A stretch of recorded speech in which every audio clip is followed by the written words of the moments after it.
According to Latter-day Saint doctrine and Joseph Smith, overwhelmingly, Jesus is the father of our salvation. So he's the father of our salvation. And because of that, I'm continuing to answer. Because of that, it makes all of those verses in context. You can find that all over the Book of Mormon. And actually, let's read some of it. Let's read some of it that talks about this differentiation between the Father and the Son. 3 Nephi 19:23 says, "And now, Father, I pray unto thee for them, and also for all those who shall believe on their words, that they may believe in me, that I may be in them as thou, Father, art in me." Yeah, I have that in my discussion. Christ, Nephi, the Son of God. I created the heavens and the earth and all things that in them are. I was with the Father from the beginning. I am in the Father, and the Father in me. These verses give a lot of context on the sort of poetic language of Father, Son, Father, Son. But in great context, you can see more of these things. And that's important to understand if you want to have a discussion on the Book of Mormon, divinity, and who controls the heavens. Marlon, this guy won't let me answer he's giving his statements and preaching again. Can I answer you now? I actually have that in my paper showing the contradiction in the Book of Mormon, because that's an example of the Trinity in the Book of Mormon. So you're not listening. You think you're listening to my case. You're only confirming my case. Even in what you cited, that's not a qualification, the qualification you made. That's why you keep saying Joseph Smith, Latter-day Saints. What you cited was a Trinitarian passage. It's in my file that I prepared to show that the Book of Mormon contradicts itself, because in one place, Jesus is not the Father. I even said that in my opening speech. Other places, he is the Father. And at best, what you cited, even a modalist would quote that, because that's simply mimicking the high priestly prayer of Jesus. If you grab random verses, you can always pull them out of context. However, if you read them all in context, so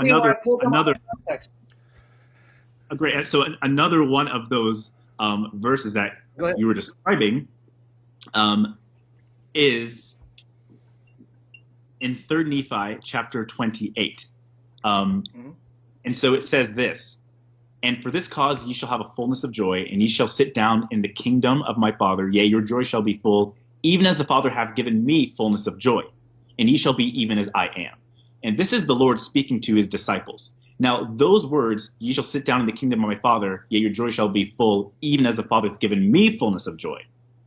These are two very important things to juxtapose, because the fullness of joy and becoming like the Father is the same gift the Son gives to the people.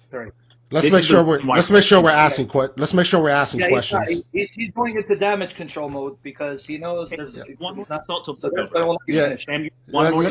is over. Let's keep it. Come on, you guys. You guys, let's chill. I know we antsy to answer the questions or antsy to give a rebuttal, but we have to have a discourse, a conversation, not only for YouTube but also for the audience. The audience is complaining right now that you guys are talking with each other. Okay, you guys, so let's make sure that we don't go on a monologue. Let's make sure that we're dialoguing and we're asking questions. That's important. All right?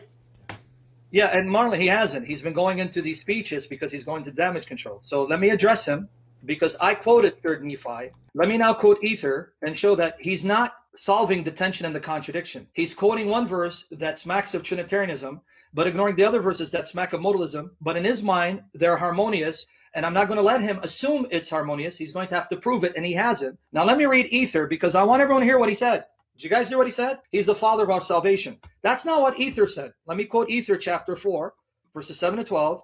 "Jesus Christ, the Son of God, the Father of the heavens and of the earth, and all things that are in them are."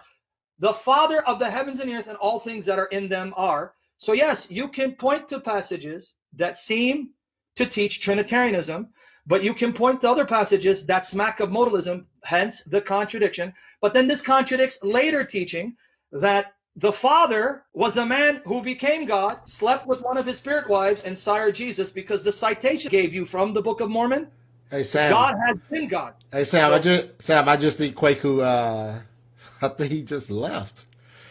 I think he just left. It's all right. Let him leave, bro. It's okay, brother. Let me see. It's okay. If he leaves, he leaves, brother. It's fine. Like I said, he's too young. He's not ready. Anyway.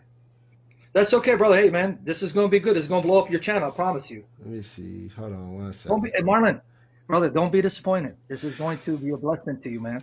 It's going to blow up your channel. I promise you. I really wanted the discussion on Sam. I know. I wanted it too. But you see, he got nervous. Man. He got nervous. He kept going into speeches because he wasn't prepared for the honestly, he wasn't.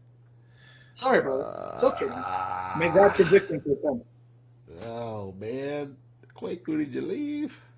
I'm trying to get back in contact with him to see if I can get him back, man. Yeah. I hope it doesn't devolve into just we talking because it's going to be a waste of time, brother. Sorry. Maybe you can get a bona fide, qualified Mormon scholar, not a young man, because I know he's popular, but he's not qualified. And I'm not saying this, put him down. He's a young man. He's overzealous, and he's not qualified. Maybe if you want to get contact like a bona fide Mormon scholar, I'd love to do this. Man.